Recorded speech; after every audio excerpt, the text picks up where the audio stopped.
Hello everyone and welcome to another very nice game from round 7 of this year's Reykjavik Open. It is Hungarian Grandmaster Erdos Viktor versus Dina Belenkaya, and you guys requested that I check out this game, and it is a fine game, really nice quality. And yeah, interestingly, Dina's opponent in this game is rated exactly the same as the Grandmaster she faced 2 rounds prior to this game, 25-87. So again, a bit of a rating difference there, almost 300 rating points. And yeah, let's check out the game. It's a very nice one. I hope you enjoy it. So Viktor, or in this case Erdos Viktor. I don't know if it's Viktor Erdos or Erdos Viktor, because everywhere I look it says Viktor Erdos, but I read on his Wikipedia page that Hungarian names are first Erdos then Viktor. So I guess it's Erdos Viktor, but you guys will correct me if I'm wrong on this. So Viktor goes for e4, and Dina replies with pawn to c6. She goes for the Caro-Kann defense. And we have d4, standard way of challenging the Caro-Kann. d5, now challenging white center, and now e captures on d5. The exchange variation, we have c captures and knight to f3. Knight to c6 by Dina, we have c3, and the position already is quite rare, but the move that Dina plays has only been played a handful of times, and she plays queen to c7. Standard moves here are knight to f6 and bishop to g4, and are considered strongest, even bishop to f5.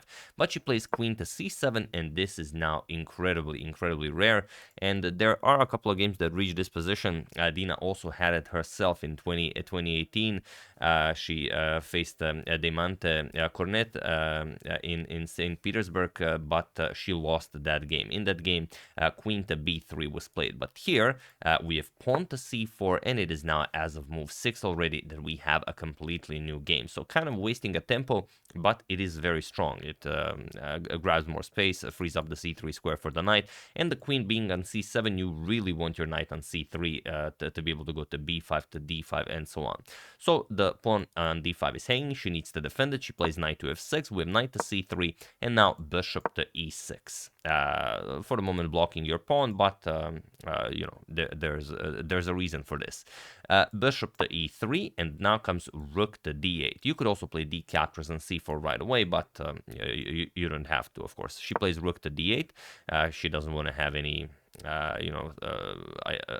allow white any ideas of maybe capturing and then d5 ever being an issue.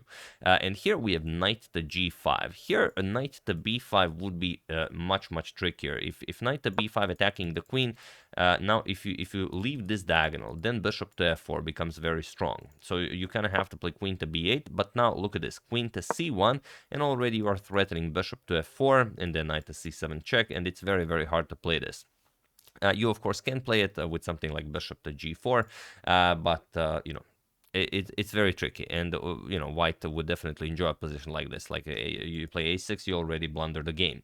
But yeah, like something like bishop to g4, then if bishop to f4 attacking the queen, you have e5. That's the point of bishop to g4, freeing up the e file for the pawn. And now if knight captures on e5, threatening some very nasty discoveries, you have bishop to b4 with check, knight goes back to block check, and now bishop back to d6, and now we have a capture fest. C captures on d5, knight captures on d4, knight captures on g4, bishop captures on f4 attacking the queen here, knight captures on f6 with check, g captures, and queen to d1 now attacks the knight, queen to e5 with check, and bishop to e2. And look at this complete mess of a position. I mean, it would be impossible to assess this. The engine says it's perfectly fine for both white and black, of course, but the engine says that about every position. So that's why maybe, not everyone's cup of tea. So knight to g5 was played, and now bishop to g4, getting the bishop out of harm's way and freeing up the path for the e pawn to be pushed forward. We have f3 challenging the bishop, bishop h5, and now c captures on d5. We have knight captures, and here knight captures on d5. Rook captures on d5, and now bishop to c4. This is how Viktor gets his bishop into the game with tempo. Rook back to d8, and here he just castles kingside. We have h6, kicking the knight away from g5. Of course, the knight is very strong there. You do not want to check every move, what happens if knight does this, if knight does that, so it's always best to just kick the knight back. Knight to h3, and now pawn to g5. Dina not worried about any kingside expansions. Her king is still in the center, but g5 is definitely a nice move. And also it prevents the knight from coming to f4 or the bishop from coming to f4, so it does quite a lot. We have d5, now challenges the knight, bishop to g7, a very nice in-between move because the queen is on d1, so you can't really capture that knight. So queen to c1, and now knight to d4. Very nicely played. We have rook to d1 attacking the knight, and queen to b6, putting more defense to the knight on d4, and it looks scary putting the queen in front of the bishop like this, but if it works, it works. Here we have pawn to a4, trying to chase away the queen with pawn to a5, but Dina goes pawn to e5. And now even offers up the d captures on e6 en passant, which Victor does. D captures on e6 en passant. We have f captures on e6, and now knight to f2. The idea is that if bishop to b5 check, she wants to play king to f7. That's sort of the safe haven for the king, and then the rook can come into the game. It's sort of artificially castling, but I mean, castling like this with no pawns on the 7th rank whatsoever, I mean, that's pretty awesome stuff. So here, instead, knight to f2 was played instead of that bishop check, and here Dina just castles. I mean, I would say to safety, but this does not look safe at all. We have rook to a3 by Victor. A nice rook lift. The bishop is also now guarded twice by the queen and by the rook, but also you can play something like rook to c3, rook to d3. Many ideas for this rook. So here we have king to h8, getting the king off of this diagonal, and king to h1. Of course, Victor does the same. We have queen to c6. Now she puts pressure on the bishop on c4, but also the queen is now on the same diagonal as the king, which is even more important. And here, Victor doesn't realize just how strong this move was, and he plays bishop to d3. And now he missed something here. In fact, they both missed something here. Feel free to pause the video and try to figure out what white missed by playing bishop to d3 while I give you a couple of seconds. So for those of you who were able to do it, congratulations on spotting this wild idea. And for those of you who just want to enjoy the show, it's bishop captures on f3. It's a free pawn. It's a free pawn, and there's no way for white to punish this this pawn grab.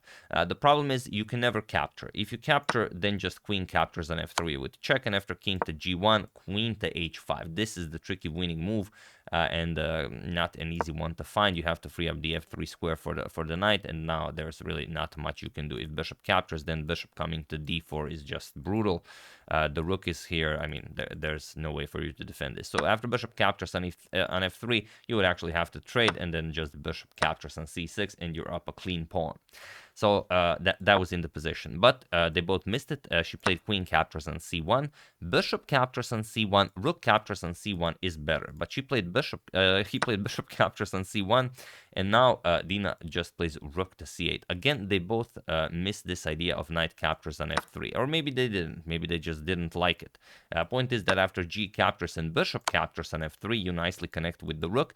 King to g1, bishop captures and knight captures. It seems like, okay, you don't have enough, because white does have 2 pieces for the rook, but rook to f3 is very, very annoying. And now how do you defend? Let's say bishop e2, you have to defend your knight here, and now you can just trade rook captures, pawn captures, and the white's pawn structure is basically non-existent. Let's say bishop to d4 check to dominate the knight, and it's a very, very strong strong position for black. So maybe they both saw it and they didn't like it. Who knows? Rook to c8 is what Dina went for, and now we have bishop to e4. Now he doesn't have to worry about the f3 pawn anymore. The bishop now nicely defends that and also puts pressure on that b7 pawn. So she plays b6. We have rook to c3, offering a rook trade, and she goes for it. Rook captures. We have b captures, and now knight to e2. Knight to e2 attacking the bishop, and also that pawn is now attacked twice. And here you really have to decide how to go about this position. Bishop to b2 is one way to do it. He actually decides to give up the bishop pair, which is very, very very interesting. So c4, now he will play a5 at some point, maybe create a pass pawn. She trades very happily, knight captures on c1, we have rook captures on c1, and now bishop to d4, putting pressure on the knight, but also keeping an eye on that c5 square, knight to d3, and now rook to c8. And here we have pawn to h4, trying to mess up her pawn structure on the king side. Bishop back to e8, goes after the a4 pawn, and now pawn to a5. Here you could consider some other moves, but it's not easy to find a move for white. Bishop to b7 is one tricky idea. Let's say rook c7 and bishop to a6, sort of giving up the a pawn for some very active moves. Let's say bishop captures on a4. Now you play rook to e1. You go after the pawn, but the problem is after bishop to d7, there's no way to grab anything anywhere. For example, if rook e4 attacking the bishop, bishop c3, and now if knight to e5, which looks very strong, now you will actually trade. Bishop captures, rook captures. Now you're putting pressure on the king side, but there's rook to c5, and everything's nicely defended. There's really no way to make anything of this. So while it is an interesting idea, it doesn't really give white all that much. So instead he goes a5, and now he wants to mess up her queen side and her king side. She takes it, b captures on a5, it's a free pawn, and also she now has a passed a pawn, but also he has a passed c pawn. So he starts pushing c5, she plays a4, we have c6, she plays a3, and now rook to c2, trying to prevent the pawn from reaching the a2 light square, and now bishop captures on c6. It's a very interesting idea, but I mean, it's always funny. The engine wants to play g captures on h4, and it's like, I mean, it's like, you know, with the dog and the bone. The dog must have the bone, and it's the same with the engine and the pawn. The engine absolutely must have the pawn. Like, it doesn't matter what's happening. The engine knows if it's you know, a winning or it's a draw, but if it's a pawn, the engine will grab the pawn. And here it actually makes sense, and you'll see why later on, because you can always play what Dina played, but she played it now. Bishop captures on c6, we have bishop captures, and now rook captures on c6 to win the a2 square for her pawn. Rook captures on c6, and now pawn to a2. Now you have to give up the rook, of course. Rook to a6 was played, a1 queen comes with check, you capture, bishop captures, and now he plays h captures on g5. And because of this h captures on g5, the engine wanted to grab the pawn on h4 first before deciding on this line. But okay, h captures on g5, and now we have this endgame where she's up a pawn. It's a beautiful passed a pawn, but you know, as I always say, knights are tricky bastards. You've seen in that game that I've played a couple of videos ago, I showed my game also from the Croatian chess league, where I had the endgame where I had a knight against the bishop, and I was also down a pawn, and I was able to draw the game because, I mean, it's very hard to see all of the tricks that the knight can pull off. So it's not going to be easy. Here we have knight to c5. Maybe, again, bringing the king into the game first was a little bit better, and now she has to decide. Does she want to give up the e6 pawn, or does she want to defend it? She defended it with pawn to e5. A5 is also incredibly strong. It's in fact winning, but it's you have to see a lot of moves. Knight captures on e6, a4, knight to c5 goes after the pawn, a3. Now knight to d3, bishop to c3, and now knight to c1, guarding the a2 square. You're going to play bishop to d4, stop the white king from entering the game, and now white will have to spend a few moves pushing those pawns. King to g7, king to g2. Now we're going to play king to f6, pawn to f4. Let's say you can even trade everything, captures, captures.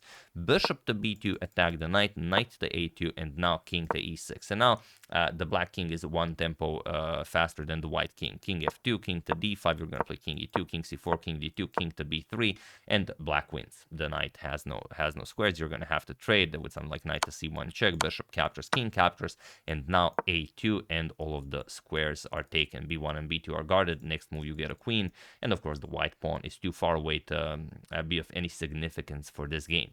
So instead, she played e5, which is also good. It's also in fact winning. It's just a different way to do things.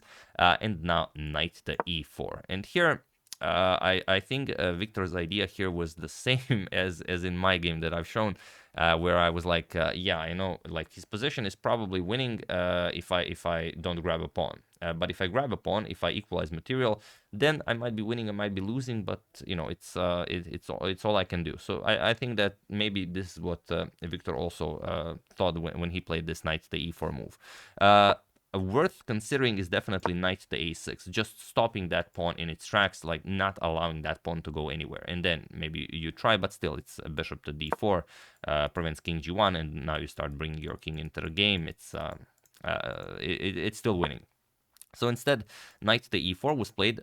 Maybe he probably said, okay, I have to do something. He's going to grab the pawn, and she started pushing a5. Knight captures on g5. We have a4. Now comes knight to e4 and a3. We have knight to d2, pawn to a2, and now, of course, knight to b3, attacking the bishop, bishop to d4, and now pawn to g3. And here, Dina played king to g7, and this is a very nice move, because you can win the knight, always, captures, but this is now a draw, because the black king is too far away, and the white king will, white will be able to trade off the pawns. For example, king to g2, king to g7, king to f2. You're going to play something like bishop to d4 check. Let's say king e2, king to f6, king to d3, and now it doesn't matter if you play king to f5, just f4, and the pawn gets traded off. You can't really push because the bishop hangs, so whatever you play will not be enough. You have to trade pawns here, and that's just it. E captures, pawn captures, let's say king captures, and it will be a draw due to insufficient material. So instead, king to g7. This is the way to win the game. We have king to g2, and now king to f6. We have king to f1, and now only now a1 queen. But now it's very much different because the king is already on f6 and not on h8. It's something you could find when you're playing, for example, a classical game or even a blitz game. It's something that once you know it exists, it will come to you. You check a line, it doesn't work. The line actually works, just not with your king on h8. And then you figure, okay, if my king is on f6 instead, then the line works. I already calculated it. So okay, knight captures on a1. We have bishop captures on a1, and now king to g2. Now she just has to figure out how to cross the e4 square. If this pawn can cross the e4 square, then it's easily winning. Of course, you can never push it as long as the pawn is on f3, because once white captures, it will be a draw. So king to f5, we have king to h3, now bishop to c3, and here king to h4. We have bishop to d2, and now king back to h3. The problem with king to h5 is that now you can play bishop to g5, and you completely, you sort of almost stalemate the white king. Of course, the white has pawn moves, and now you can't really do anything. If you play f4, it doesn't really matter, e4. And now you can even give up the bishop, e3, and there's really nothing. g4 check, let's say king to e6, g6, e2, and now you can even play, if pawn to g7, you just play king f7, you don't really care. So king h6, now e1 queen, and well, the pawns are too far away. So that's why he goes back, king to h3, bishop to e1, and now king to h4. We have king to e6, king to g4, now bishop to f2. We have king to h4. He's just going to wait and see. If she can push e4, then okay, it's a winning, but if she can't, then it's a draw. King to d5, we have king to h3, and now king to d4. And here we have pawn to g4. The reason for this pawn push is that there's no other move. The problem is that if you play king to h5, then look at this, king e3, and now if you play f4, it's not a problem, just e captures on f4, and the pawn is pinned, you can't capture back. And the other move that he has with the king is king to g2, but now look at this, king e3, what do you play? If you move the king, you're just going to lose this pawn, so you have to play f4, but now e4. And now after f5, you're just going to move the bishop. The bishop will nicely control this diagonal, or even this, and you will not be able to do anything. It's actually a very fun line, so I can show you. Let's say king to d3, you have to make way for the pawn. f6, you're going to play pawn to e3. f7, bishop has to block the f8 square. g5, you're going to play e2, and now g6, e1 queen, and now even g7. And it looks like white might be pulling off something, but it's actually just a very nice forced checkmate. King to h3, queen f3 check, doesn't really matter what you play, you will have to land on a dark square at some point. Bishop d6 check, king g1, queen to g4 check, king to f1, and now bishop to h2. There's no defense. Queen g1 will be checkmate, and the queen to e2 will be checkmate. So if you promote this pawn to a queen, we can just deliver a nice queen to g1 checkmate, or if you promote this pawn to a queen, then a nice queen to e2 will be checkmate. So that's why the king moves just don't work. This doesn't work, this doesn't work. King to g2 also does nothing, just king e3. So that's why he had to play g4, and already this is success for black. We have king to d5. Now it would be very tricky if now, instead of this king to d5, king to e3 is played, then g5 is just very strong because you no longer have this diagonal to stop the pawn. The pawn will touch the g7 square and you will not be able to block it.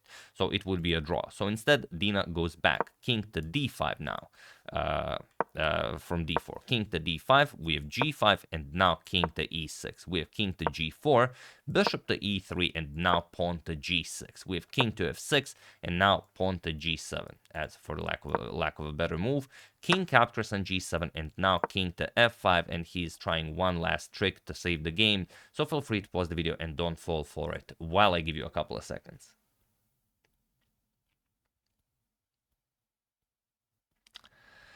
So for those of you who were able to do it, congratulations on not playing a bishop to d4. And for those of you who just want to enjoy the show, it is, of course, bishop to f4. The problem is if you play bishop d4, then this is just a draw. There's no way to avoid a trade. If you put in just king captures, or if you capture, it will be a draw by insufficient material. Doesn't really matter what black plays.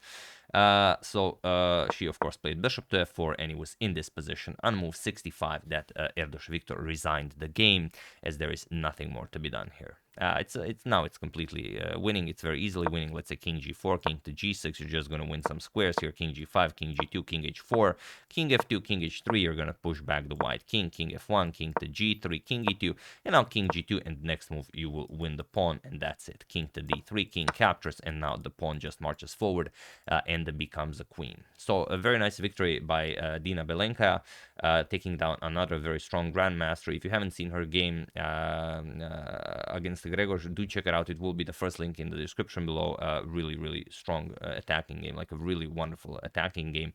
If you haven't seen it, you will enjoy it. That's the game. Hope you guys enjoyed it. Thank you for recommending another nice victory like this, and it's definitely an upset. It's almost 300 rating points difference, so very nicely done by Dina. I would like to wish a very happy birthday to Baji, and I would like to thank Marcus Steele, Stefan Connell, Ravishing Reptiles YouTube, and Eric Holtman for your contribution to my channel. Thank you a lot. Really appreciate it. As usual, you can check 2 of my previous videos here. Thank you all for watching, and I will see you soon, continuing to check up on your wonderful suggestions such as this one and whatever else happens in the chess world. So thank you all. I will see you soon, and have an excellent rest of your day.